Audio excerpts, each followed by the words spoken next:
ja ceļot prieks ir dzīvs. Čapgraba ir sens, piemirsts latviešu apvidvārds, kurš nereti tiek ierindots arī latviešu lamu vārdu sarakstā. To varētu arī skaidrot kā pļāpa, gvelža vai larkšķis. Bet tieši nelielajās ikdienas sarunās, ko dažreiz angliski mēs dēvēt par small talk, mēs smeļamies iedvesmu, idejas. Mēs vienkārši esam kopā, tieši un nepastarpināti. Impro klausītavā Čapgraba ieklausīsimies, sadzirdēsim un iedvesmosim. Ceļā man, kā līdzi dosies ceļā man. Vija! Ir tā, ka tu man vairāk vai mazāk asociēs ar Indiju. Tas ir pārsteigums. Un tas nebija tas, par ko mēs vienojamies šodien runāt. Ja? Labi, bet šodien mēs tā kā abas esam iecerējušies. Mums tāds mērķis ir aizsākt sarunu ar Maroku. Un tad jau skatīsimies, kur tad mums tie ceļi vedīs, nevedīs. Bet kā tad ir? Man tiešām ir kaut kā to vairāk asociējas ar Indiju. Nu, laikam mēs pat varētu teikt, ka es vairāk sev asociējos ar kalniem. Un tur, kur ir kalni, tur arī es daru labi iekšā. Ja, un Marokā kalni ir? Un Marokā ir kalni. Ja arī vēl tas otrs, varbūt atslēgas vārds ir tajā, ka man patīk tādas nepieradinātas vides. Man nepatīk ļoti uzpacētas vietas. Kaut man, protams, patīk arī Alpi.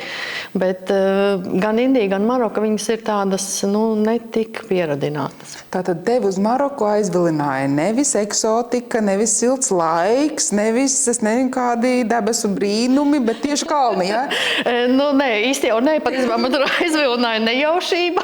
Vajadzēja braukt un bija jābrauc. Jānis Kreisbergs? Jā, paldies Jānim. bet es iemīlēju šo zemi, jā. Un, protams, es jau varēju pēc tam teikt nē. Jo man jau vajag arī laiku birojām mazliet, bet Maroka ir tā zeme, kura man ir ievilkusi sevi iekšā, un es šo zemi ļoti labi spēju ar viņu sadzīvot. Man viņā tiešām ir ļoti laba sajūta. Tagad, ja mēs mēģinam vizualizēt vai iztēloties, varbūt tie, kas ar globusu nedraudzējas tik ļoti kā mēs, kas darbojamies turismu jomā, Maroka, kur viņi tā atrodās? Āfrikā? Āfrikas ziemeļrietumi. Ziemeļrietumi, jā.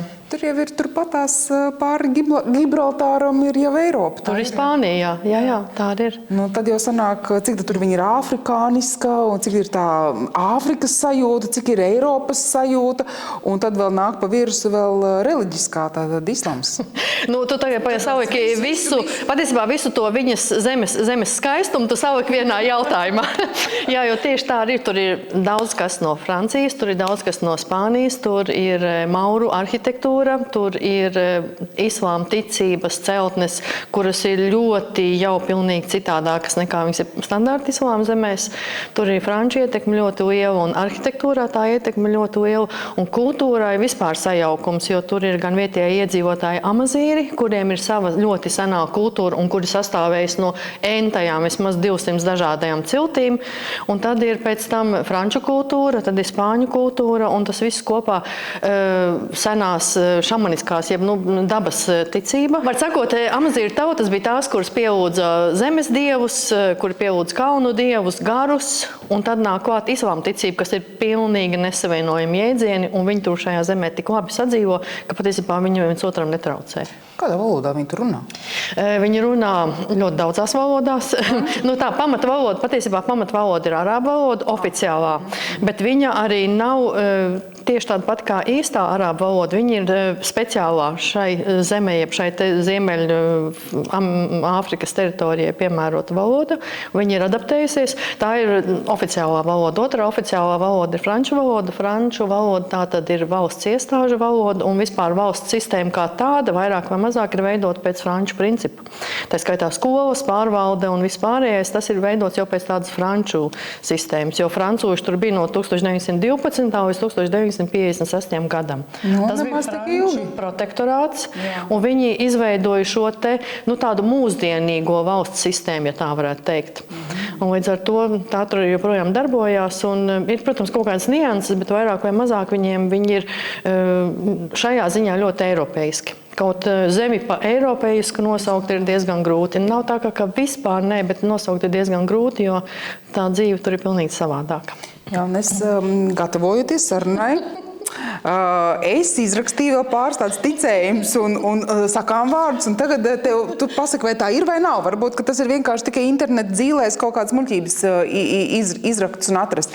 Eiropiešiem ir pulksteņi, bet mums ir laiks, tad mums viņi par sevi viennozīmīgi. Viņi dzīvo savā laika sajūtā, viņi nekur nesteidzās, un tajā pašā laikā viņi vienmēr ir tur, kur viņiem ir jābūt. Un tā kā, jā, es varētu piekrist par to.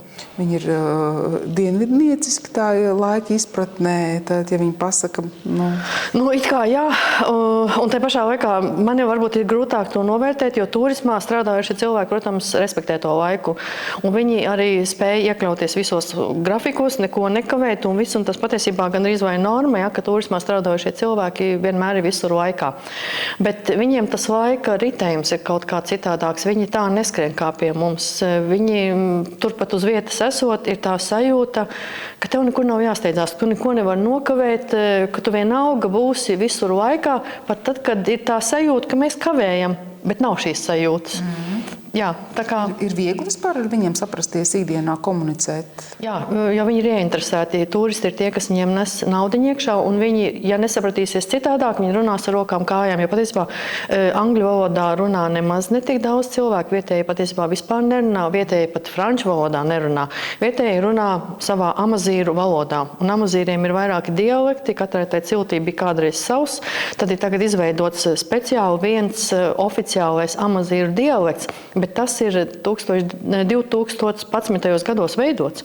Līdz ar to tas vispār nav tā, ka viņu pat visi zina, un līdz ar to ir tā, ka skaitās vienojošā valoda, arābu valoda, bet vienalga ne katrs viens otru var saprast tā pavisam vienkārši. Un kur nu vēl tāds ārzemnieks, kurš tur ir iebraucis iekšā. Bet viņi runās ar rokām kājām, un vienalga viņiem ir arī kaut kāda sastā maņa, ar kuru viņi saprot, ko no viņiem grib, un tur viss notiek. Jā, teiksim, mēs kā ceļotāji, kā vienkārši tie, kas uz mirkli paviesojuši šai zemē, vai, teiksim, no malas ir viegli piekļūt viņu dvēselē un saprast, vai viņiem ir tāda ārējā fasāde, kur viņi izrāda visiem, jā, labi, es tev pasmaidīšu, jā, bet tu man tā ar distanci tomēr. Viņiem ir viegli piekļūt? Gan jā, gan nē. Patiesībā visticamāk jau droši vien, ka nē, jo viņiem vienalga, viņiem gandrīz pie 100% skaitās islāma ticīgie. Līdz ar to viņi domā kā islāma ticīgie, bet te pašā laikā lielākā daļa arī vairāk nekā puse valsts iedzīvotāji ir amazīri, kuri ir pārgājuši islāma ticībā. Un viņiem ir tā viņu senā vecā domāšana, kura kaut kā savienojās ar islāma ticīgo domāšanu. Un plus kāds bija jautājums? Cik viegli ir piekļūt? Jā, un islāma ticībā jau vispār tāda piekļūšana ļoti tuvu cilvēkam klāt nav īsti pieļaujama. Līdz ar to viņi tajā, tā kā tā robeža ir, un viņi ir ļoti daudz iekroti šī zeme. Tur ir gājuši cauri tirzniecības ceļu, un tur ir gājuši ļoti daudz visādi spēki cauri, kuri to zemi ir iekarojuši. Un līdz ar to viņam, man liekas, pēc būtības to cilvēku vērtē, kāds tu vispār esi, un klāt viņi man liekas tā īsti nelaiž nevienu. Un arī, zināmā mērā, politika to nosaka, ja, ka ir kaut kāda oficiālā politika, kura patiesībā varbūt nemaz līdz galam tā 100% nedarbojas katra cilvēka galvā. Paauģu konflikts, tā gudri es pateicu, ja, teiksim, ģimenes, tad ir izteiktā jaunie dumpinieciski, kosmopolītiskas tāda noskaņa, savukārt seniori, vecie grib pie veciem tikumiem un likumiem pieturēties. Kā ir to jūt ikdienā?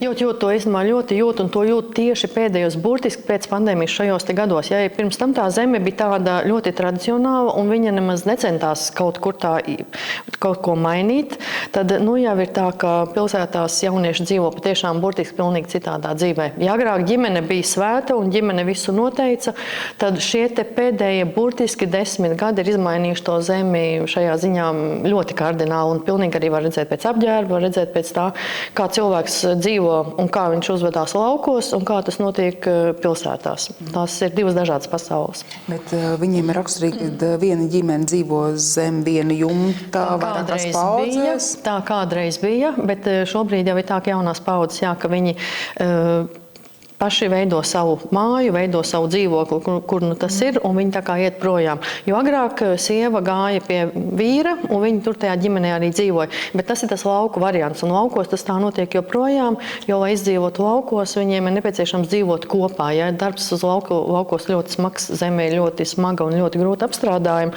un lai to visu izdarītu, tur nevarēja palikt vecāki gados, ja viņi to vienkārši netika galā. Ir liela atšķirība, ir ekonomiski attīstībā, teiksim, pilsētvidē, lauki, pie jūra. Jā, ļoti, ļoti atšķirīgi. Un patiesībā jau viņiem ir karalis, un tā karaļa ģimenes piederīgie, jeb tie, kas ir ļoti tuvu šim te karalim, tiem pieder visa valsts. Un viss, kur ir nauda, kur ir vērtības, kur ir izrakteņi, kur ir vēl kaut kas, tas viss praktiski pieder karaļa ģimenei. Līdz ar to tie, kas ir viņiem pietuvināti un tie, kas ir tur iesaistīti, tie dzīvo ļoti labi, un es domāju, viņi dzīvo daudz labāk nekā mēs šeit, pat nevis es domāju, bet es pārliecināju, ka viņi dzīvo daudz labāk, un tur miljārdi griežās. Un tad ir zemnieks, kuram to savu ābolu vajag izaudzēt pilnīgi sausā zemē. Jā, zeme ir apūdeņota, bet ir jāpievelk ūdens, lai vispār tur kaut kas notiktu, un viņiem ir par savu izdzīvošanu reāli jācīnās. Un līdz ar to tās starpības, tie kontrasti ir tik ļoti lieli, ka, jā. Jā, tu minēji par šo izdzīvošanu, tad lauku vidi audzēšanu, ja lauksaimniecība, ja mums tagad būtu tīri jāpaskatās no tāda ģeogrāfiskā viedokļa kalna skaidrs, pie tiem mēs atgriezīsimies, okeāna krasts, jūra skaidrs, tad pa vidu tuksnesis. Gan tuksnesis, gan ļoti auglīga zeme.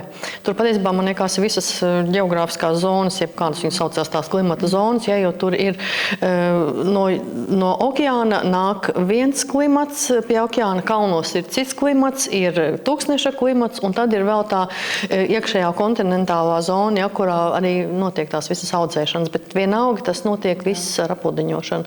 Bet tur, kur ir ūdens, tur patiesībā dažās vietās zeme ir ļoti zaļa. Kā ar laika apstākļiem?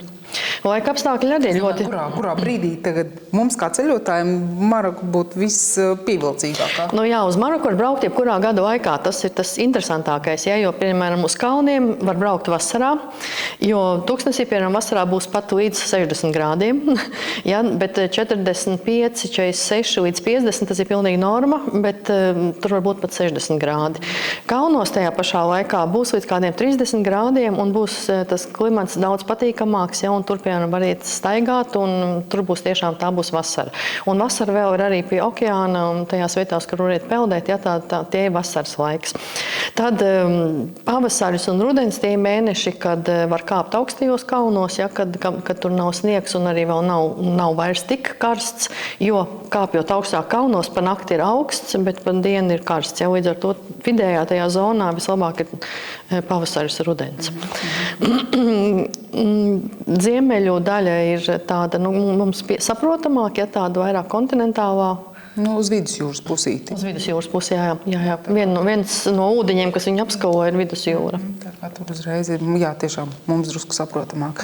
Tu minēji tādu lietu kā derīgos izrakteņus. Maroka ir bagāta ar tiem? Maroka ir bagāta, ļoti bagāta, bet Marokā, diemžēl, nav veikti tādi dziļi pētījumi, kas tur atrodas. Bet vispār katrā gadījumā ir pāri pa 70% no fosfātiem.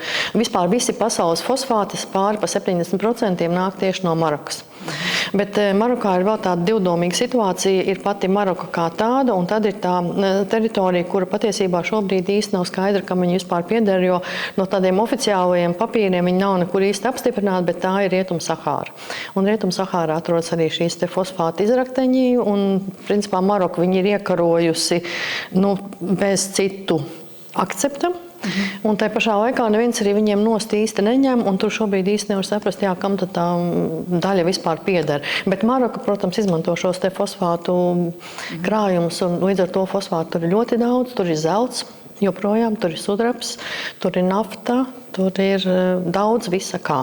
Bet tas viss pieder tad noteiktai sabiedrības daļai. Mēs sabiedrības daļai, bet tad... Jā, tas ir, jā. Sapratām. Tur arī ir tieši tas pats, ja teiksim, cilvēki vairāk tiecas uz pilsētu un lauki, mēs teikt lauki, tur tuksnesis arī, ja tad viņš paliek, kaut gan, ko ceļotājs dara tuksnesī? Jā, patiesībā es labošu, nav tikai tuksnesis, jo no tuksneša tāda īstā, no Sahāras tuksneša Marokai pieder ļoti maza daļa. Tā, kas saucās patiešām īstais Sahāras tuksnesis. Tāpat vairāk ir Alžīrijā un Marokai ir tikai tāda maza daļiņa, bet ir ļoti tuksnešaina teritorija, un tas gan nepieder īsti vēl oficiāli Sahāras tuksnesim kā tādam. Un tā pārējā daļa ir tā, kur dzīvo lauksaimnieki, kur tiešām ar lauksaimniecību nodarbojas. Sahāras tuksnesī cilvēkiem pārsvarā ir lopkopība, tie ir kādi aitu vai kazu bari, un tad viņi ar šiem saviem ganāmpulkiem kaut kur dodās un meklē, kur ir ūdens, un meklē, kur ir kumšķīši zāles, ja, jo tur patiesībā tā zāle tuksnesī ir ļoti maz, bet viņi viņu atrod kumšķīšos, jeb kazas arī ganās, piemēram, argānu kokos, jo tām garšo argānu augļi, jā, un viņi ēd tur, bet tas nav atkal gluži tuksnesis vairs. Bet, principā, viņi staigā un meklē no vietas uz vietu. Nomadu apmetnes ir atrodams joprojām. Teltīs jau dzīvo daudz mazāk, bet viņi vairāk dzīvo šobrīd tieši tādās no akmens celtās ierobežotās teritorijās. Es pat teiktu, daļai tās ir mājiņas, bet ļoti bieži vispār ir telts pašā vidū, tiešām tikai telts, apakšā ir paklājs, un uz šī paklāja notiek visa dzīve, tā skaitā bērni tur dzimst, un toties lopiem tiek veidot šīs te akmens sienas, jo, protams, ka tur staigā šakāļi un vilki un, var sakot, plēsīgie dzīvnieki, un tāpēc viņiem taisni ir lopiem daudz lielāks nožogojums nekā cilvēkiem.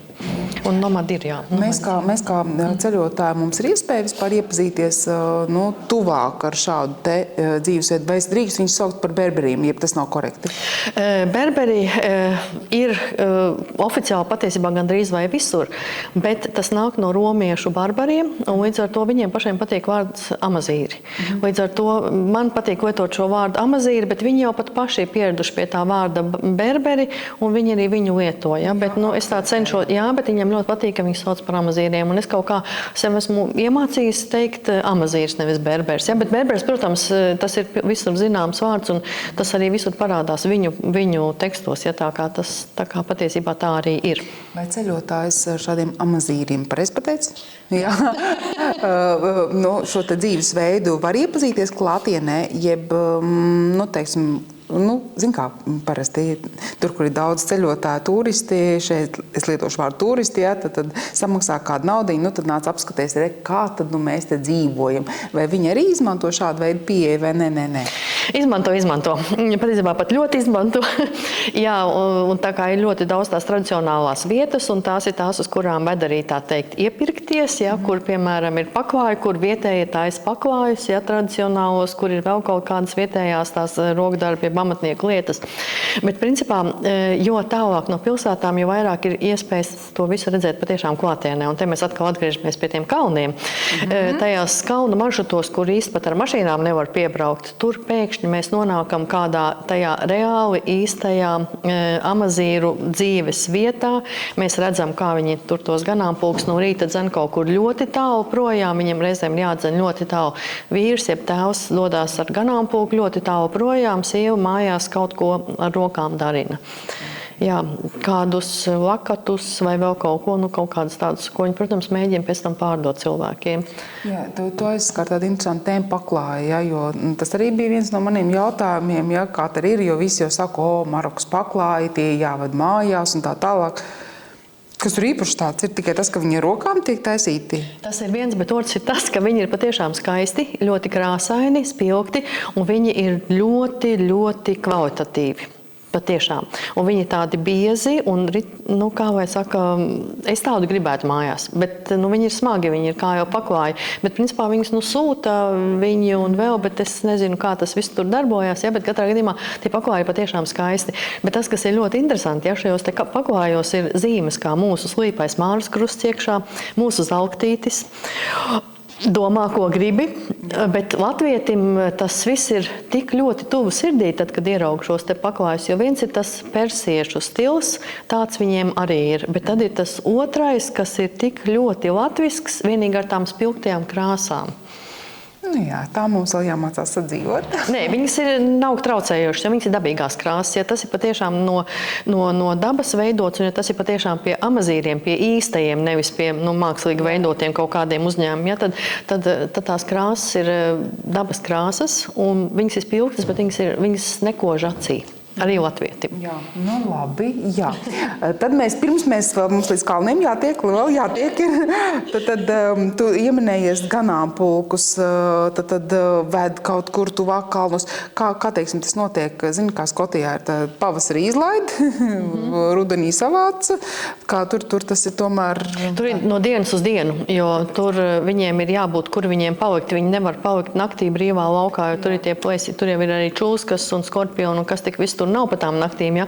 Līdz ar to viņiem, ja tieši tā, viņi iet tik tālu, cik viņi pa to dienu var aiziet. Bet tad, ja mēs nonākam ties pašos atkal kalnos, ja, tur var redzēt, ja, kad ļoti tālu kaut kur ganās ganāmpulks un tā mājiņa ir kilometriem kaut kur projām. Bet viņi aiziet, viņiem jau tas visu dienu viņi tur arī pavada. Labi, tad ķeramies pie tiem mīļiem kalniem. Tagad, ja, tad Atlas kalni. Pareizi pateicu, ja? Augsti. Augstākā virsotne 4176 metri Tupkals. Un tu tur esi kāpusi? Jā. Uz kāpusi arī? Protams. Tā tik vēl trūka vai neuzkāpt. Jā, mēs arī ar grupiņām tur bijām. Jā, tā kā, tā ir. Mūsu ceļotāji tur kāp, jā.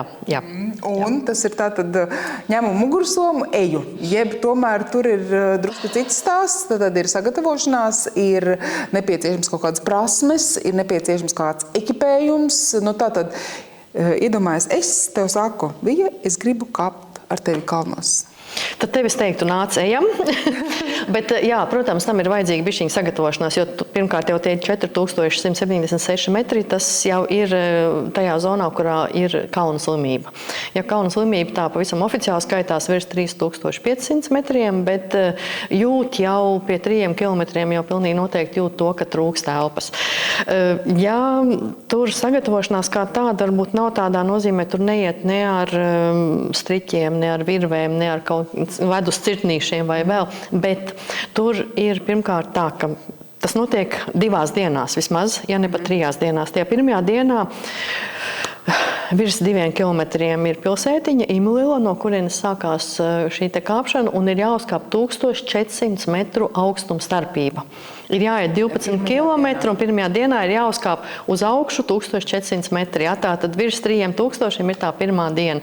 Nakts ir ļoti vienkāršā 2-stāvu gultiņu mājā, kur visi guļ kā ķītis blakus viens otram, vīrieši, sievietes, bērni, pieaugušie, visi vienā čupiņā, tātad līdz pat 20 pāri vietām vienā istabiņā. Ļoti vienkārši tas viss notiek, bet tur ir nodrošināta barošana, ēdināšana, tātad tā nav problēma. Bet, jā, pirmkārt jau ir tas, kad ir jāuzkāp šie 12 kilometri un uz augšu. Jāuzkāp, tā ir taka, tie pakāpieni? Nē, tā ir taka, tas ir mežonīgā dabā, jo tur nav īstenībā takas, kā pie mums ļoti smuki iekārtotas marķētas, tur patiesībā viss ir brīvā dabā. Un, protams, ir takas redzamas un, protams, ir pavadoņi, bet principā tas nav tā, ka iet pa marķētām, tur nav nekāda marķējuma. Tātad, vai tu drīkst iet viena pati? Pirms tu tagad saki tālākai? Nē, principā nē, jo to šobrīd ļoti stingri skatās, jau lai tur neviens tā pats nestaigā, jo tur patiešām nav marķējumu un ir jāzina, uz kurien tu ej, un tās kartes arī ir tādas, ka arī pēc navigācijas nevienmēr to tā var atrast.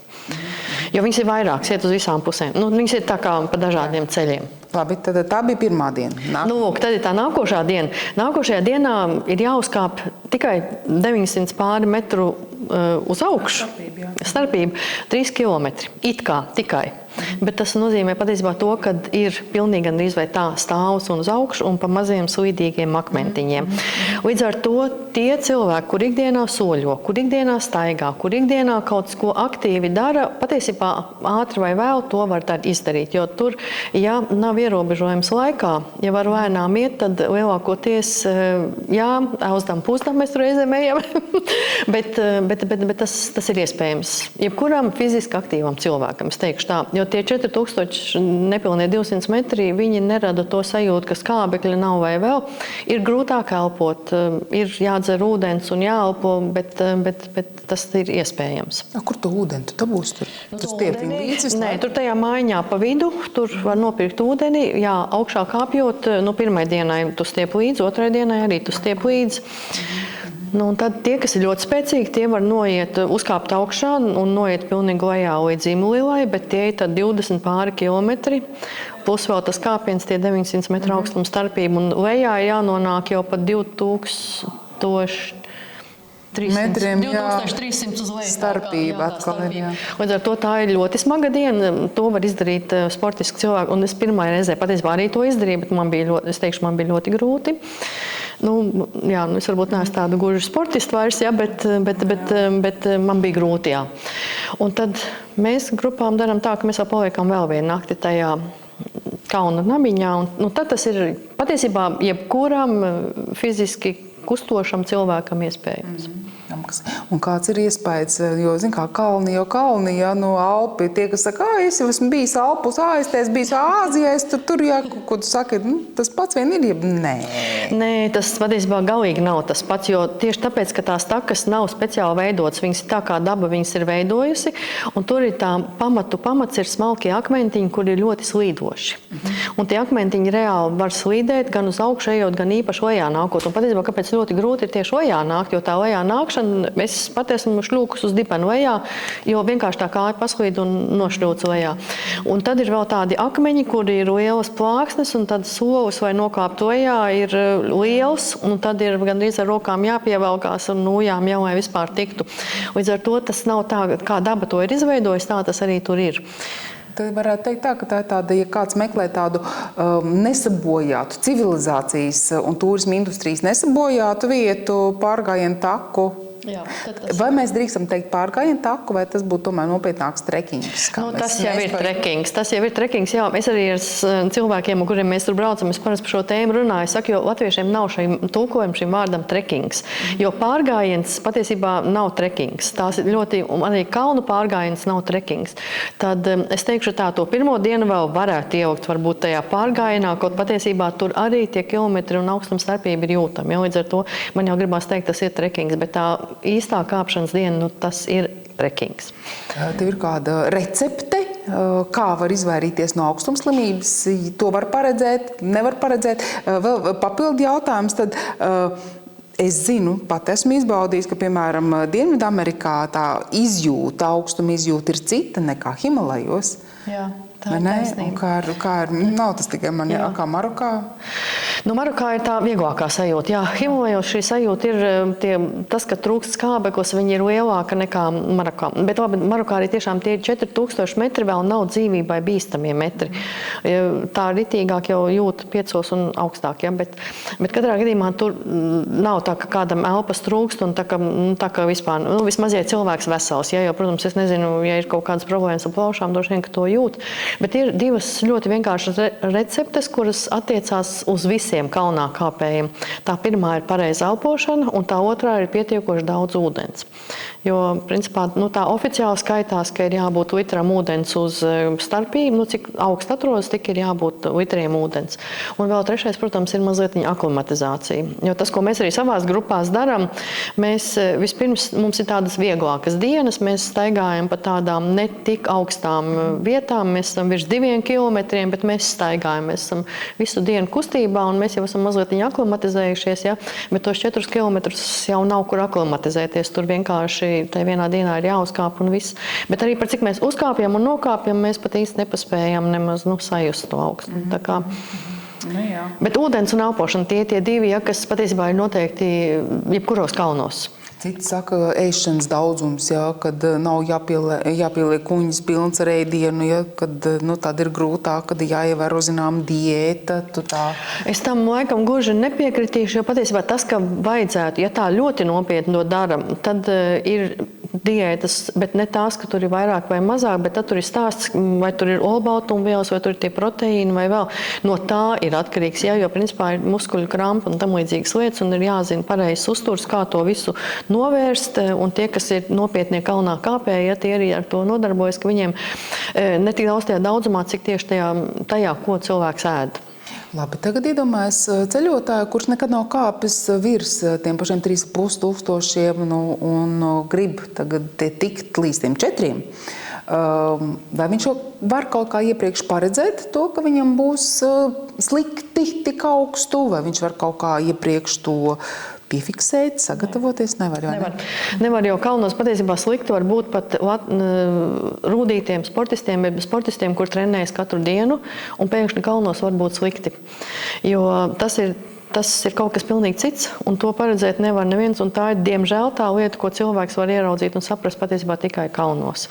Nu jā, tas patiesībā bija tās provokatīvs jautājums, tāpēc, ka tieši tā arī no savas pieredzes var teikt, ka nereti ir tā, ka varbūt kundzes gados, kas ļoti baidījās, uztraucās par to, vai viņas varēs, un es saku, protams, ka varēsiet, viss ir atkarīgs, kā tu pareizi saki, no ikdienas, tavu dzīves ritmu ikdienas, un nereti ir tā, ka tādi sportiski jaunieši, diemžēl šajā augstumā sajūtas drusku čābīgāk, krietni, tas tā maigi izsakoties. Ir līdz pat ģībšanai, jā. Ir līdz pat ģībšanai, un tas jau patiesībā ir diezgan nopietni, līdz ar to tas ir tas risks tajā visā, bet to neviens nevar novērst un to nevar prognozēt, jo var cilvēkam palikt pēkšņi tik slikti, ka viņš tiešām reāli ģībst, zaudē samaņu, jā, un liekas pilnīgi vesels cilvēks, bet vienkārši saļims. Man jau liekas, ka Maroka neatiec uz šo, kaut gan to nekad jau mēs nevaram neko zināt, bet man šķiet, ka vismaz es tā vizuāli iztēlojos, un arī to, ko es mēdījos esmu redzējusi un tā tālāk, es jau tev atzinos, tad neesmu bijusi pati Marokā un neesmu arī kāpus tajos kalnos, bet man kaut kā iekšēji ir sajūta, ka ja mēs runājam par Dienvidu Ameriku, par Peru, par šiem te tūkstnešiem un kalnātu Varavīksnes kalns un tā tālāk, tur vai 9 Himalai, vai 9 Nepāli, tur ir tomēr diezgan ko ņemties, un turēt, teiksim tā. Bet Maroka man kaut kā tāda sajūta, kad... Tur jau ir tā atšķirība, ka Dienvidu Amerika un Himalai tā dzīvošana diezgan augsta, un kā sāk dzīvot virs 4 kilometriem, tā to jūt. Un tā it kā liekas pirmajā dienā ir labi, un pēkšņi otrā dienā jūt, ka paliek slikti. Marokā jau nav kur uzkāpt virs tiem 4000 un dzīvot. Līdz ar to tur vienkārši uziet, nonāk lejā, un tas ķermenis laikam pat nespēja saprast, kur viņš ir bijis. Un tur tā kā vienkāršāk viss ir, jā. Labi, tad ar kalniem ir skaidrs. Tie, kuri grib baudīt nesabojātu, tiešām tādu nepieradinātu dabu, kalnus, tad Maroka būtu tā vieta. Maroka pilnīgi noteikti, un ne tikai ap Tupkalu, ir jau arī vēl Dienvidu Maroka. Un mums ir arī tieši tas maršruts, kurš iet pa Dienvidu Maroku, un Dienvidu Maroka ir tāda vieta, kur ļoti maz iedzīvotāju, relatīvi vienkārša infrastruktūra, bet tas tiešām ir cilvēkiem, neatklātā Dienvidmaroka, tas ir tieši tiem cilvēkiem, kuri negrib šo te komerciālo, jo principā, diemžēl, Maroka ar katru gadu paliek ar vien komerciālāk. Un, protams, viņi tā kā to visu pasniedz, ka tas ir visautentiskākais, un tas jau arī ir autentiskais, bet vienalga tas jau ir komerciāli autentiskais. Tad Dienvidmaroka ir tā, kur ir arī mazliet cita tā pati Atlasa kalnu grēda, tikai citādāk viņi saucās, tā ir Anti-Atlasa kalni. Tupkals atrodas augstajos Atlasa kalnos, tad uz dienvidiem ir Anti-Atlasa kalni, kur ir ļoti skaista daba, kur ir daudz mazāk iedzīvotāju uz 1 kvadrātmetru, un kur tas viss ir patiešām daudz tāds dabiskāks. Tu saki, neatklātā, kā mums Jānis ir uzrakstījis, neatklātā Dienvidu Maroka. Kāpēc viņi? Tāpēc, ka tur nav tā infrastruktūra, kā tu teici, viņi ir dārga, viņi ir lēta? Nē, es domāju, ka cenas ziņā neko daudz tas neatšķirās, ne dārgāk, ne lētāk, jo, principā, Maroka kopumā nav lēta. Jo Maroka, man gribas teikt, tās cenas tur gan izvēl tādas pašas, kā pie mums ir, ja, un tur galīgi nav lēti, bet tas ir tieši tā, ka ir burtiski pa kādai viesnīcai kaut kur, pa kādām restorānām kaut kur, un tur jau var nonākt tajā kontaktā, par kur tu jau sākumā teici, ja, ka var nonākt kontaktā ar cilvēkiem. Un tur, piemēram, tu iebrauc viesnīcā, un tad tai vakarā jau tur nāk vietējie, un tiešām vietējie, ja, kuri tad tur kaut ko spēlē, un tur notiek kaut kāda komunikācija ar tiem vietējiem rokām, kājām, kā nu kurā brīdī, bet viņi tur notiek, un tā ir tāda mazliet pilnīgi cita dzīve, un tu esi pa vidu tajā vietā, kur tiešām nebrauc turistu grupas viena pēc otras, ja, kā lielajās pilsētās, kur patiesībā ir turisti tikai gandrīz vai. Ja, tad tur ir droši. Jā, mēs esam piedienīgi apģērbti, jo patiesībā man bija tāda iespēja braukt komandējumā pa Maroku, un tad man bija ļoti daudz sarunas ar to cilvēku, kurš man veda tajā komandējumā. Un tad mēs arī tieši par to tēmu runājām, un viņš teica, ka patiesībā vienīgais risks, tiešām risks sievietei ir būt nepiedienīgi apģērbtai. Un kur nozīmē piedienīgi? Nepiedienīgi, kad ja nav pleci nosegti, ja nav ceļgala nosegti, nerunājot, jā, kad ir ļoti īsas kleitas vai vispār uz lencītēm tērpi, ja, tas ir tas, kas principā tos vietējos izaicina. Un tajā brīdī tā dzīve var kļūt netik droša. Ja varbūt vēl kaut kāds ir pārāk tomēr nekuķetēt ar šiem puišiem, jo viņi kā jau sevišķi jaunie gidi vai vēl, viņi, protams, ka koķetē. Viņiem savā tajā viņu īstajā kodeksā nav pieļauts, ka mēs esam ļoti tuvu, ka mēs ļoti tuvi runājamies. Un ka mēs, personīgā telpa. Tā personīgā telpa tiek saglabāta, un tāda distance tiek saglabāta. Viņi ir ļoti laipni jauki, bet tā telpa tiek saglabāta. Ja mēs tajā telpā iekāpjam iekšā, un ja mēs vēl neesam piedienīgi apģērbušās un tam līdzīgi, ja tajā brīdī tas risks, protams, pastāv.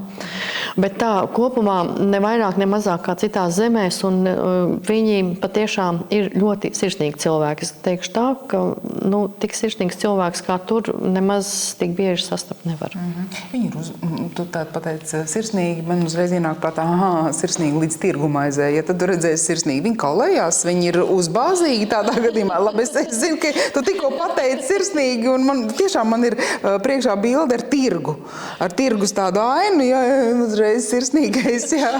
Lūk, te mēs tagad par tām divām daļām, ja. Tā daļa, kura ir tā nesamaitātā daļa, un tā daļa, kura ir turistiskā daļa, ar to arī viņas atšķirās. Un tieši tā, arī tie, kas ir tajā turistiskajā daļā, viņi būs ļoti sirsnīgi līdz tam brīdim, ka tu pie viņiem kaut ko pirksi vai nepirksi. Un ja tu ar viņiem būs tur kaulēt, tur jākaulējās ir pilnīgi noteikti, un kaulēšanās ir vismaz 50% līdz pat 30% no sākuma cenas, un ja nekaulējās, tas ir apvainojums viņiem, jo tas, principā, mēs ar savu mentalitāti gribam, es maksāšu tik, cik ir, mēs viņu apvainojam ar to. Ja mēs paņemam to preci par tādu cenu, kādu viņu sākotnēji piedāvā. Līdz ar to kaulēšanās ir pilnīgi noteikti. Un tajā brīdī, ja mēs nopērkam, tad arī tā draudzība nepazudīs. Bet, ja mēs nenopirksim to preci, tad mēs dzirdēsim visus viņu lamu vārdus pār sevi, un tas patiesībā ir, tā kā no viņa puses ļoti neglīti. Ja sāk kaulēties, tad ir jāpērk. Tas ir tāds nerakstīts likums, varbūt viņiem kaut kur pat rakstīts, bet principā, ja sāk kaulēties, tad ir jāpērk. Ja zina, ka nepirks, tad labāk vispār nemaz nesākt šo sarunu. Tā ir tā viņa mentalitāte, jā. Jo tajā brīdī mēs saprotam, ka ir ne tikai draudzīgums. Labi, ko tad mēs tur pērkam? Par ko mēs kaulējamies? Paklāji ir smagi, saprati? Jā, bet ir arī mazie paklājiņi, un ir galda sedziņas un tādi, ko var nopirkt, protams, jā. Bet patiesībā tur ir ļoti daudz ko pirkt. Tur ir ļoti skaisti ādas izstrādājumi, un Fēzā, piemēram, ir ādas fabrika, kuras ādas izstrādājumus vispār pēc tam mēs pa milzu lielām naudām pērkam Itālijā. Jā, tātad tas sākotnēji tas viss nāk no Marokas, tātad ādas izstrādājumi. Numur 2 ir tādi metālā grieztas lampiņas, jeb arī trauki, kas ir izsisti, izkalti. Viņiem ir tāda tehnika, es nezinu tai tehnikai tulkojumu, es pat nezinu vispār, kā tas viss saucās, bet var sakot, viņi ar kaltiņu un āmuru izcēr zīmējumus. Un tas, ka viņiem ir pat trepju margas, piemēram, tādas izcirstas ar zīmējumiem, tā kā šeit uz galdaut, piemēram, ja, tas viss ir izcirsts. Un tad ir tās lampas, kuras ir tā kā no mežģīnēm veidots. Tas viss ir ar šiem te kaltiņiem izcirsts metālā. Jā, tādas metāla izstrādājumi, kuri ļoti, ļoti skaisti. Tad ir arī tādas no stikla krāsainas, piemēram, svečturīši, kuri krāsaini no mozaikām dažādām. Argāna eļļa. Jā, tas ir, protams, sieviešu paradīze. Argāns aug tikai un vienīgi vienā nelielā reģionā Marokā, un tā ir vienīgā vieta uz pasaules. Un viņš ir mēģināts argāna koks iestādīt kaut kur citur, un tas nav izdevies arī viņiem pašiem.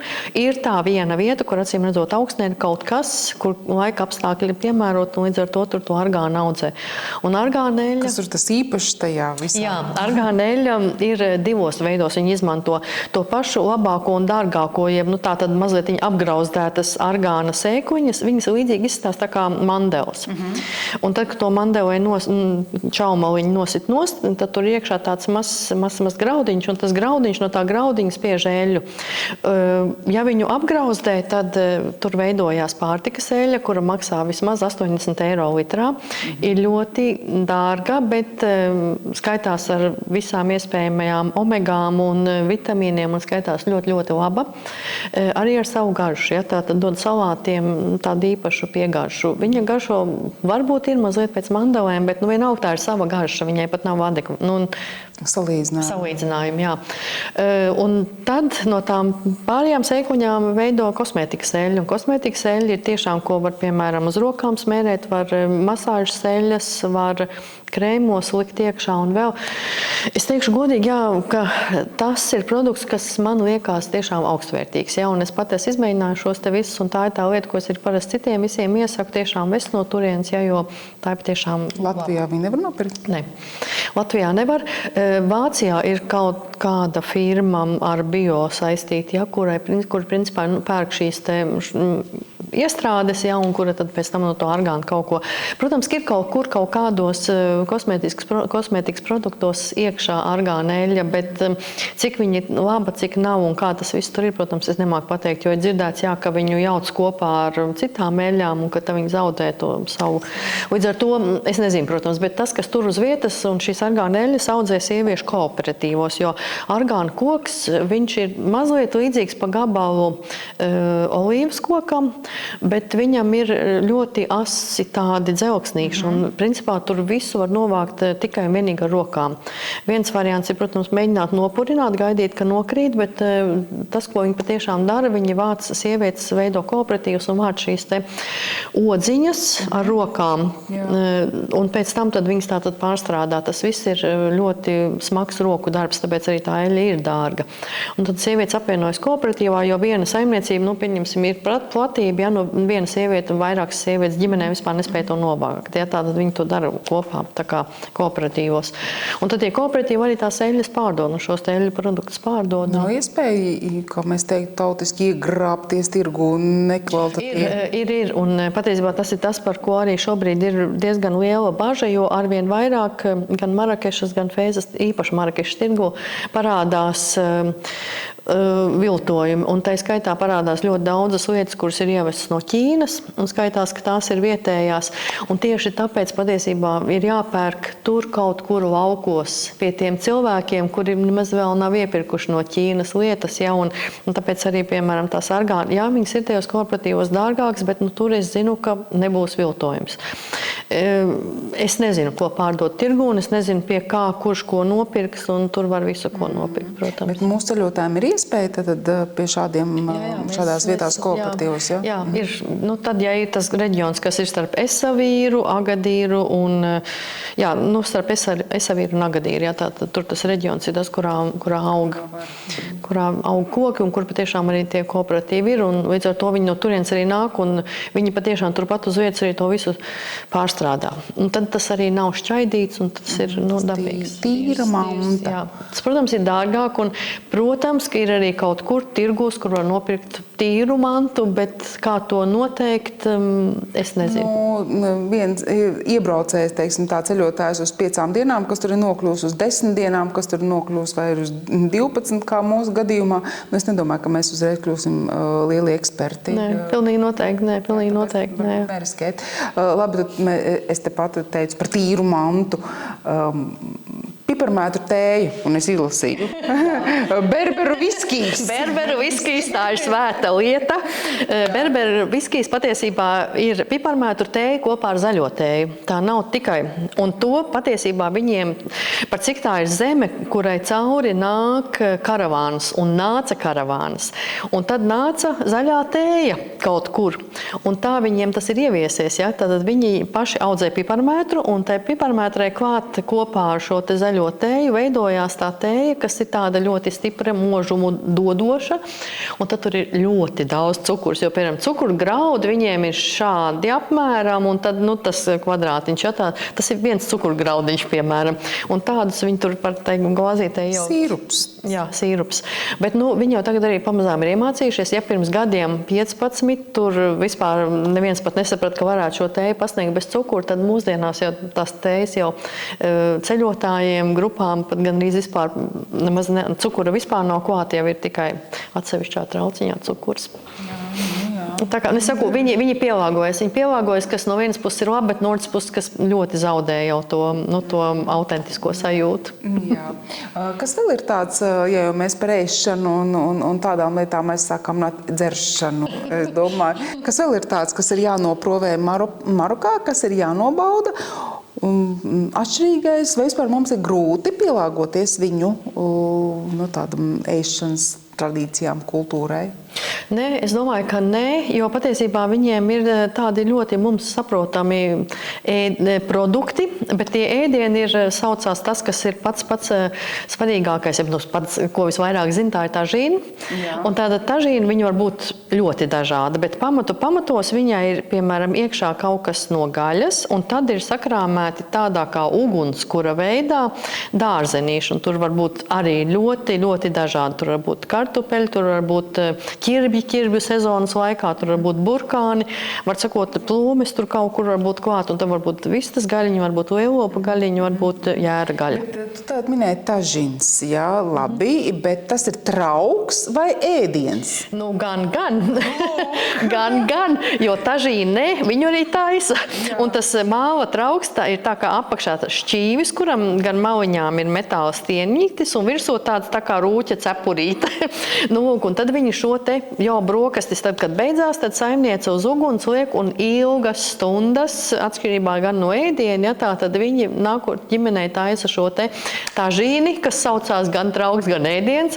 Un principā viņi taisa visai ģimenei no viena trauka, viņi ēd no viena trauka, tur nav katram savs trauciņš, ja, bet tā tad visai ģimenei ir viens. Un tad tā kopējā maltīte, te vidū stāv tažīna, ģimene sēž riņķī un visi turpatās arī to ēd. Es varu palielīties, es arī esmu tādu nopirkus, neesot Marokā, un varu Latvijā nopirkt. Un es arī varu pilnīgi piekrīt tam, ja ir iespēja, teiksim, kādreiz vasarā ārvirtuvi, kur ir uz vecām plītīm uzlikti, izcili, fantastiski. Pilnīgi noteikti to nevar cept uz indukcijas krāsnī, vai vēl tas nedarbosies, tur ir jābūt ugunī ir. Un ir lēnai ugunī, un tā kā Jā, jo, ja ir pa strauji, tad viņš piedeg, un, var sakot, tur ir jāiemācās arī to darīt. Tur to pagalīti jāpieliek pa drukucītim klāt. Kas ir tažīna garšvielām? Nav kaut kādas specifiskas, nē, tur katrs pēc galvas. Tas, kas vienīgi varbūt kādām var garšot, kādām ne, ir kinza, jo viņi kinzu liek ļoti daudz visam kam klāt. Ja kinza negaršo, tad daži ēdieni var negaršot, bet principā kinza, tas vienīgi. Bet principā viņiem ir garšvielu maisījumi, bet tajā, kas ir tā kā tie ikdienas ēdieni, tur nav nekā tāda, kas būtu, ko var teikt, nē, tas pilnīgi noteikti nav ēdams. Vēl ir kuskus. Kuskus patiesībā nozīmē ļoti daudzu šķīvju kuskus, un tad tam kuskusam arī viņi liek klāt līdzīgi, varbūt tie dārzeņi, varbūt gaļiņa klāt vai vēl kaut kas, tātad tas ir nākošais, un tad ir vēl tāda harira, kas ir zupa. Tā ir viņu tā kā zupa, ko viņi ēd pēc tam, kad beidzās Ramadāns, un principā arī var dabūt ēstuvīties restorānos šo te hariras zupu. Jā. Bet vēl paturpināsim, jā, bet viņi kā musulmaņi, tad cūgaļi tur nav, tad mēs runājam. Nē, cūgaļas tur nav. Viss jāskaidrs tālāk. Jā, un tad ir vēl salāti, bet salāti patiesībā viņiem ir ļoti vienveidīgi, jo ir viens no tiem salātu veidiem ir marokāņu salāti, un marokāņu salāti sastāv no tomāta, sīpola un varbūt bišķi vēl kaut kā klāt. Kādreiz viņi tur tunci pieliek klāt, bet tas patiesībā ir tādi ļoti garšīgi salāti, viegli salāti. Un otrs, tas, kas viņiem ir vēl tā kā maisītie, samaisītie, jeb tā jauktie salāti, tulkojumā viņi varētu teikt, ja. Tur patiesībā ir rīsi bišķiņi iekšā, un tad ir kaut kas no bietītēm, burkāns, kāposts, vēl kaut kas tādi mazi, tādi riņķi ar kaut ko, ja. Tie divi pamat salāti, kas viņiem ir tie viņi tradicionālie, ja, un citādāk tur īsti nav. Tomāts viņi paši audzē ļoti daudz. Viņiem ir plantācijas ar tomātiem un siltumnīcām, kur viņi to audzē, tāpēc arī tie tomāti tur ir. Jo viss pārējais vairāk un mazāk tad ir jāved iekšā. Jā, viņi, protams, audzē burkānus, ķirbjus, ja, tas viss arī, kas tur ēdams ir, tas viss arī ir viņu vietējais. Kas ir desertiem? Saldi? Augļi. Patiesībā desertu viņiem nav. Droši vien nevar teikt, ka nav, bet vismaz ne tādā mūsu sapratnē. Un augļi ir arī ļoti dīvains pasaukums, ja? Jo kādreiz augļus vispār viņi atnes, skaitās sezonas augļi, tad, piemēram, uz šķīvi atnes 3 nenolobītus mandarīnus. Jeb tad tur tieši tāpatās varbūt arī banāns, tur varbūt tieši tāpatās apelsīns nenolobīts. Tādos jau smokākos restorānos varbūt gabaliņos tas viss tur sagriezts, bet, piemēram, tas, kas ir ļoti arī tagad taisnī oktobrī, piemēram, viņiem ir granātābola sezona. Un tad atnes tādu te bļodiņu ar izlobītām granātābola sēklām. Jā, jo granātābols tas patiešām ir izaicinājums. Jā, bet tur tas viss tev jau ir trauciņā jau sataisīts, ja, un tiešām nevis mazlietiņi, bet ir katram tāda bļodiņa ar šo te granātābolu. Tā kā augļi viņiem ir, un taisni tas rudens sezona ir tā, ka tur augļi ienākās, bet nav saldie tādi, īsti, kā mēs saprotam. Viņiem ir cepumi, un tie cepumi viņiem ir ar rožūdeni un to īpašo garšu, ar safrānu, starp citu safrāns viņiem ir arī. Tās jau ir tās gan ir specifiskās garšas, viņi ar mandelēm daudz ko taisa, jo viņiem mandels ir relatīvi daudz, viņi audzē mandels, un cepumos ir mandels reizēm iekšā, bet tā rožu ūdens garša un safrāna garša, tās ir tās, kuras reizēm varbūt bišķiņi mums pa daudz, man, piemēram, varbūt bišķi pa daudz. Jā, kamēr pietiks. Tātad kamieļu izklaides, izjādes ar kamieļiem, viņi nepraktizē. Jā, tas ir, un kamieļi tur patiesībā arī dzīvo, un viņi arī tur joprojām strādā, un viņiem tur ir tā sava dzīve viņiem, bet ir šīs te vai nu uz salu rietu, vai uz salu lēktu, ir izjādes ar kamieļiem, bet tur kamielis nesaucās kamielis, viņš ir dramidors, jo viņam ir tas viens kuprīts, ja, un tā tad tie ir dramidori patiesībā. Ir, un tas ir forši. Labi, tātad kalni, virtuvē, tuksnesis, laukus nedaudz paskatījām, kas ir ar pilsētām. Tātad, ko nozīmē, es uzreiz teicu, Marakeša, jā, Kasablanka, pareizi, ja? Jā. Jā, redz, kā es uzreiz atcerējos, jā, tas viss ir Marokas pilsētas. Tas viss ir Marokas pilsētas, un viņas ir ļoti, ļoti dažādas. Ja sāksim varbūt ar Kasablanku, kas patiesībā tādam ceļotāju acīm ir kaut kā pat visneinteresantākā. Bet visromantizētākā. Bet tāpēc, ka tā filma. Jā. Bet patiesībā tā pilsēta ir lielākoties francūžu veidota. Viņa arī ir tādām taisnām ielām, ar tādām franču villām un tam līdzīgi, un viņa ir biznesa pilsēta, banku pilsēta, un tieši tāda viņa arī ir. Tur ir ļoti maz no tā austrumnieciskā šarma, ja, kas ir Marokā. Tad Marakeša, tā ir tā pilsēta, kur ir veidojuši berberi jeb amazīri, jo tā dzīve grūtā tur tuksnesī un tuksnešainajās teritorijās, viņi vācās kopā un viņi izveidoja Marakešu. Un Marakeša ir krāsas, valodas, tautības, tur ir arī melnādainie, kuri kādreiz ir bijuši vergi, tad viņi par šo te galveno laukumā spēlē savu mūziku, viņiem ir tāda ļoti aktīva bungu mūzika un tur skan tā mūzika. Un, var sakot, Marakeša ir tā pilsēta, kur patiešām var ieraudzīt visu. Tur ir riādas, kas ir viņu viesnīcas, jeb dzīvojamās mājas. Pilsētās parasti vispār tur, kur ir mājas, No ārpuses ir ļoti grūti kaut ko ieraudzīt, jo tās māju sienas uz ārpusēm ir taisna māja un ļoti neinteresanta māja. Tā īstā dzīve, visa viņiem notiek iekšā tajā pagalmiņā. Un tad riādi un tās, jeb arī kasbā, kas ir nocietinātās pilis, tas viss ir tajā brīdī, kad ieiet iekšā, tajā brīdī tikai ieraug gan tās krāsas, gan visas mežģīņu veidojums, gan visu pārējo, gan dārzi ļoti bieži ir iekšā zaļi strūko, kas ir. Tas viss ir, kad ieiet iekšā kādā no mājām, un viņas ir veidotas daļai no krāsainām flīzītēm. Tās flīzītes, starp citu, arī paši taisa. Viņi uztaisa lielu plāksni, un tad to plāksni sadala gabaliņos, un no tiem gabaliņiem tad veido nākošo mozaiku. Ja, piemēram, zilām plāksnēm, zaļā plāksne, sarkanā, un tad, sarkanā tur retāk ir, ja, bet var sakot no tām krāsām tad veido.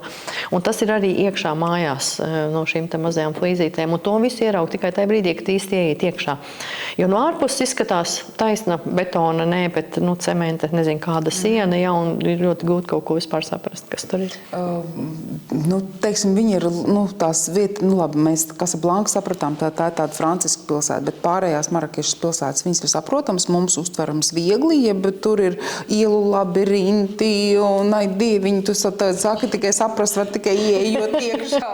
Labirinti, tur ir ļoti labirinti, un reizēm, piemēram, Fēze vispār ir vecpilsēta, kurai, es tagad baidos nosaukt tos kilometrus, ja, bet daudzu kilometru garumā ir ielas, jo vecpilsēta patiesībā, un viņai virs ielām ir tā kā jumti, un līdz ar to mēs ejam it kā pa tirgu, it kā pa vecpilsētu, it kā pa ielām, un tur pat nevar saprast, tur nav nekādas atšķirības, kur tu īsti esi, jo vai tu nonāk, piemēram, līdz savai mājai tiem, kur dzīvo vecpilsētām, viņi iet cauri tam tirgum, viņi iet pa šīm te ielām ar jumtiņiem, un turpat ir viņa dzīvojamās mājas.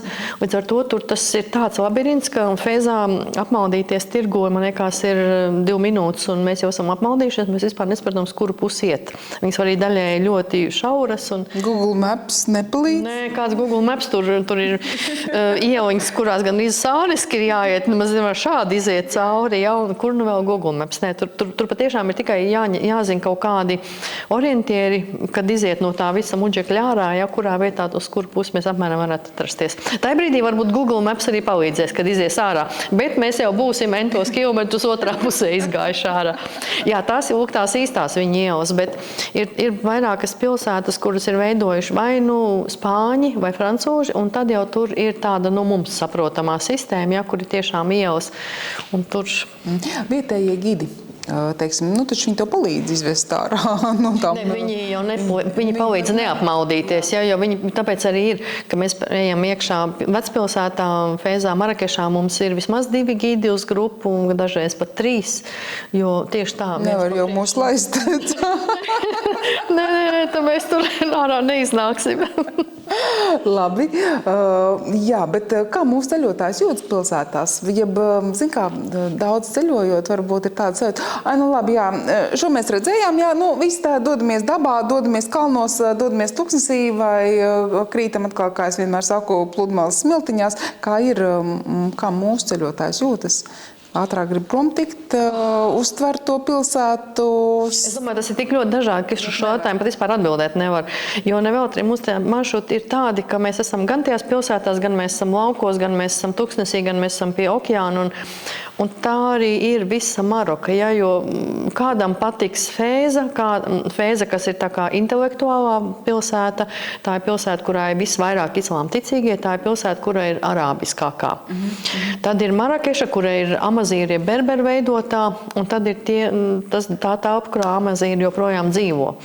Līdz ar to gan tas noskaņojums šajās pilsētās ir tik ļoti dažāds, gan arī arhitektūra ir ļoti dažāda, ja, jo tur ir gan bijuši Spāņu reģioni, gan vēl visādi, gan Portugāļi tur kaut kur cauri gājuši, un līdz ar to atkarībā no tā, kas tur ir kaut kā darbojies, no tā arī tas viss mainās. Un braucot cauri tai valstī kā tādai, to visu var ieraudzīt, un līdz ar to es gribu teikt, mums katram droši vien ir kaut kas patīk, kas nepatīk, bet Maroka dod tik ļoti dažādas sajūtas, ja, ka man liekas, ka ir ļoti grūti pateikt, ka mēs tur kaut kur iestrēgstam, tur, kur mums nepatīk. Protams, neviens laikam nejūtas īsti labi, ja, ka viņi ved gar milzīgiem gaļas gabaliem, kas tur karājas gandrīz visa dzīvnieku lielumā vai vēl. Ir tādi, ja, piemēram, dromadoru galvas, kur karājas, ja, un vēl ir tādas vietas, kuras varbūt rada kaut kāds diskomfortu, jā, ir vietas, kur pat tās kaušanas varbūt notiek vēl, bet tas viss ir, tas tur tā pieder un tam paiet garām, un ir jau kaut kas ļoti skaists, un ir 2 soļi, un mēs esam pilnīgi citā pasaulē. Jā. Labi, tad man vēl ir palicis, man vismaz tā šķiet, varbūt, kad tu tev pajautāšu, tu teiksi, kad mums vēl un vēl, pludmale. Lai nu kas, bet Maroka parasti jau klasiskam ceļotājam tā uzreiz tikai pludmales dēļ uz turien, man liekas, ka nebrauc. Vismaz man tā šķiet. Brauc tikai. Brauc. Tikai, ja? Jā, arī. Jā, jo patiesībā ir tāda pilsēta Agadīra. Agadīra, kur 1960. gada zemestrīce nopostīja pa visiem 100%. Un tā pilsēta pēc tā 60. gada ir celta no jauna, un viņi ir celta jau ar tādu domu, ka tā būs kurorta pilsēta.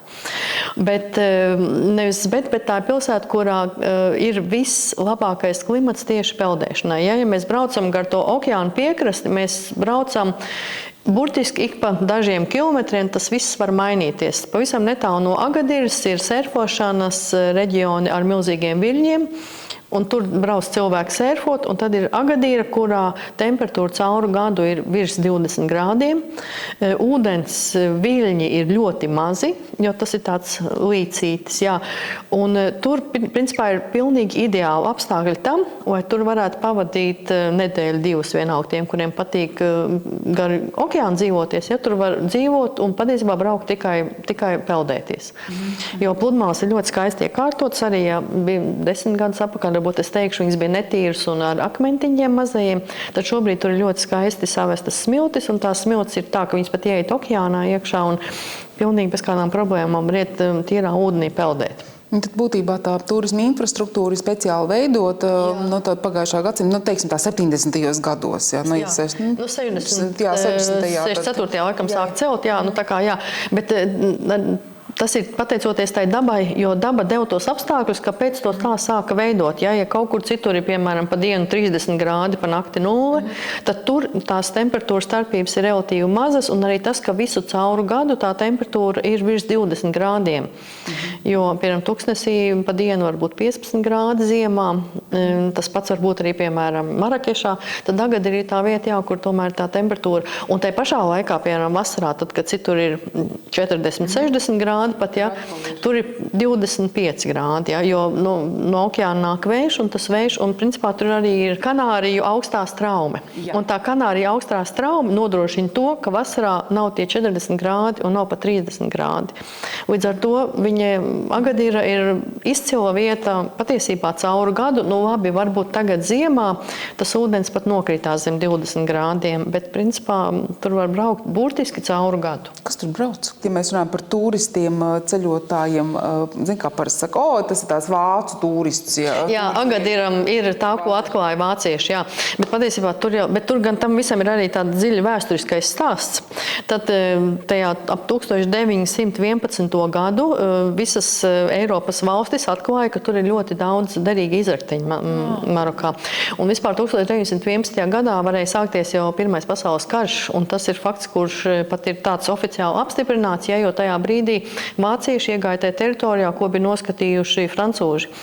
Un vācieši ar bruņu kuģi tajā 1911. gadā ieradās šajā tieši netālu no Agadīras, jo Agadīra ir osta arī, un tajā laikā tā bija ļoti liela osta, un viņi šo savu bruņu kuģi gribēja iekarot Maroku, bet francūži viņus izdzima projām, un 1912. gadā tad francūži pārvērt to par savu protektorātu, un tur viņi kā pārvaldītāji. Jā. Bet kā turisti, un īpaši tie turisti, kuri brauc ar šiem savām mājiņām, tie principā ir tieši vācieši, un tie vācieši, kuri ļoti bieži vispār brauc pārziemot uz turienu, un tad tur ir joprojām iespējas daudzās vietās diezgan brīvi vispār okeāna krastā novietot savu mājiņu, un tad viņi tur arī reāli dzīvo mēnesi, pat vairākus mēnešus, un tie pamatā ir vācieši. Bet arī ļoti daudz francūši tagad to dara, bet atklāja to visu vācieši. Jā, un latvieši arī. Tagad latvieši lido, jā, kopš ir lidojumi, pat tiešo tur vienmēr var sastapt latviešu valodu. Kā tev šķiet, Maroka un Latvija no tāda ceļotāja viedokļa, es domāju, Es domāju, ka latviešiem patīk. Vismaz tas, ko es esmu tā kā redzējusi un sajutusi, ja, tad patiesībā latviešiem patīk. Tas, kas varbūt mazliet traucēja pierast pie tās, jā, uzbāzība nav varbūt gluži tas vārds, ja, bet tas, ka viņi tomēr piedāvā sevi, savas lietas un visu. Bet ja ar to tiek ļoti ātri galā un ja iemācās ar to apieties, tad patiesībā man liekas, ka tur nav nekā cita, kas varētu nepatikt. Tieši tā. Vismaz pēc tavu stāstījumu sanāk tā, tad atrast, ko sevi interesējošu, var ik viens. Ja? Tad gribi guli, gribi tirgojies, gribi kāp kalnā. Jā, tieši tā. Ja, tā kā tā. Un te pašā laikā tur principā ir tās pilsētas, kurās arī var atrast saprotamu plānojumu. Protams, ja neiet iekšā gluži tajā tirgu. Jā, tur es sapratu, tur tikai ar kompasu. Ar kompasu. Jā, tā. Nezinu, varbūt, ka tas der vai neder. Hamams. Jā, hamams ir pirtis. Jā, saprotam, ka pirtis, bet cik tas ir, tad atkal interneta, atkal pīle, kā mēs sakam, vai tomēr tam ir liela nozīme? Viņu vietējā dzīvē tā ir viennozīmīgi, ļoti liela nozīme, jo principā jau kādreiz senākos laikos pilsētā ūdens bija tikai vienā vietā. Ir ciematiņš, un tajā ciematiņā, ja pilsētiņa, un tur ūdens ir tikai tajā vienā vietā, un tā hamams bija tā vieta, uz kurien cilvēki gāja mazgāties. Līdz ar to, jā, mūsdienās tie hamami joprojām ir, kaut arī principā pilsētām ūdens ir pievadīts, un katram burtiski jau mājās ir savs ūdens krāns, bet viņi iet uz turieni komunicēt, tā ir tāda socializēšanās vieta, uz kurien iet, bet ceļotājam varbūt tas ir vairāk individuālam ceļotājiem iet uz šiem te hamamiem, kaut kur. Bet ir tāda lieta kā masāžas un hamami Agadirā. Tad gan es laikam pat ieteiktu katram pamēģināt aiziet uz kādu hamamu, aiziet uz masāžu. Tā ir turistiskā tā vieta, ja? Jā, tā ir tā turistiskā vieta, un tā ir tā vieta, kur ir okeāns. Jā, pludmale, jā. Pludmale, un tad patiesībā pat viņi tur nāk klāt, un ļoti bieži tur var aiziet vienkārši sauļoties, peldēties, un tad pienāk kāds klāt, kurš piedāvā šo te pakalpojumu, jo tur ļoti daudz. Atkal, kā viss Marokā, var uzķerties uz visu ko, bet tas ir viens no variantiem. Protams, var iet uz tiem oficiāliem, tiem, ko piedāvā viesnīcā, bet tad tas ir vēl turistiskāks. Tad tie parasti ir patiešām tādi, kur jau viss notiek dēļ naudas. Tie, kas pienāk klāt, tie ir vairāk tādi, kas nodarbojas varbūt ne tik masveidā, kuri nav tā vieta, uz kuru sūta visus no viesnīcas. Bet jā, Marokā vispār ir jāuzmanās no tā. Kas ir ar dzeram naudām? Nav tā, ka, teiksim, tad pietiek pakustēties vai tev padot glāzi ūdens, tā man lūdzu tips. Jā. Un ne tikai par to, bet arī par to, ka tev, piemēram, vispār, kad tu uzrunās cilvēku, tev jau paprasīs tips. Jā, tieši tā arī ir. Ja gribās kaut ko pajautāt, tad ir jārēķinās ar to, ka būs jāmaksā dzeram nauda. Un īpaši, ja cilvēks kaut kur palūgs, lai viņu aizved, vai parāda, vai vēl kaut kur tur dzeram naudas vienkārši piedara pie dzīves. Pa visu, pa katru pakalpojumu. Un ja mēs, piemēram, negribam tās dzeram naudas maksāt, tad mums uzreiz ir jāsaka, ka mēs ne, un tad arī, protams, viņi neuzbāzīsies. Kā kurš, protams, ja, bet principā, ja mēs neesam gatavi maksāt, tad labāk vispār nemaz nesākt sarunas ar viņiem. Skaidrs, jā. Es domāju, ka mēs esam gatavi. Es esmu gatava doties uz Maroku. Ņemsi mani līdzi? Protams. Protams. Labi, tad tā arī daram. Es palūkošu, kad mums ir nākamā pirmā grupa, tā ir kā reiz februārī? Februārī, jā, tā ir neatklātā dienvidu Maroka. Katrā gadījumā man pašai šis brauciens ļoti patīk, jo tas ir tāds mežonīgais brauciens. Tur, protams, ir jārēķinās, ka nebūs komforta uz katra soļa, ja? Bet tur ir tas autentiskums un tai pašā laikā tur ir šarms. Jā, un uz to arī mēs ceļojumā ceram. Man liekas, ka ikvienam ceļojumam īpaši, teiksim, tas, kas nav tepatās uz kaimiņu novadu, ja jebkur, kur mēs braucam, pat ja tā ir tepatās kaimiņu valsts, ja mēs braucam kaut nedaudz sagatavojušies, paskatījušies, uz kurien mēs braucam, tad nekādu pārsteigumu nav. Tad arī es pat teiktu, ka ir lielāks iespējas baudīt šo ceļojumu un drusciņi atslāpt.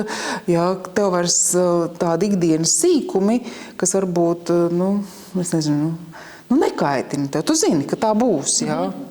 Patiesībā tieši tā arī ir. Tur ik uz soļa ir pārsteigumi, bet viņi nevienmēr viņi nav negatīvi. Jā, tieši tā. Viņi vienkārši ir pārsteigums, ko mēs varbūt kādreiz nespējam iedomāties, ka tā var būt. Bet tā var. Tā var būt, jo cilvēki tur ir tādi daudz, kā vai saka, viņi nav atkarīgi. Viņi, protams, arī spēlē gan dators, gan vispār, bet viņi dzīvo vēl tādu dzīvu dzīvi, tie cilvēki. Un dzīvā dzīvē ir gan tas, gan tas.